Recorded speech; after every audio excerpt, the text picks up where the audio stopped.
before I start, quick question by a show of hands. How many of you believe that leadership is an innate characteristic that you were born with? Okay, got a few.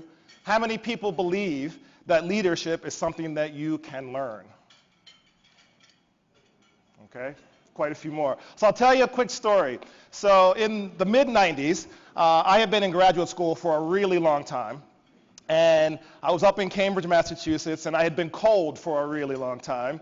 The dot-com boom was happening out in Silicon Valley. They were calling, and so I went. I went west. I joined a company in Mountain View called Silicon Graphics. And for those of you who don't know, Silicon Graphics at that time was one of the it companies, high-end visualization computers. So if you watched Arnold Schwarzenegger movies in the 80s and 90s, all of those graphics were done by SGI computers. All of the cars and airplanes, things were designed by CAD programs on Silicon Graphics computers.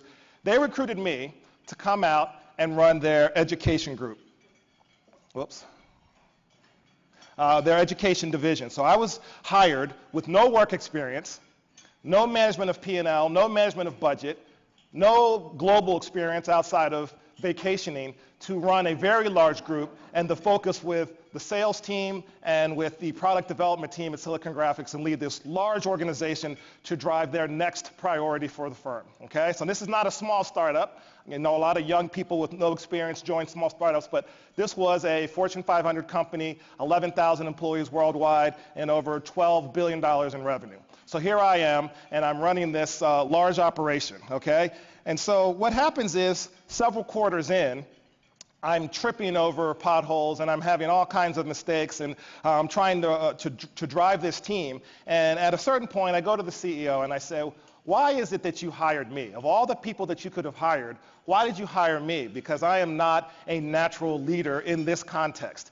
And so what he said was, we hired you for your entrepreneurship, we hired you for your analytic skills, and it doesn't really matter if you're a leader or not, right? So my first light goes off. It doesn't matter if you have good leadership skills. As long as we're making money, that's all that matters, okay? So that was number one. And, and number two, you can't learn it anyway. So hopefully you have that innate leadership characteristic, and you will be a great leader once you get up and running. But if you can't, back to point number one, it doesn't really matter. Let's just make some money.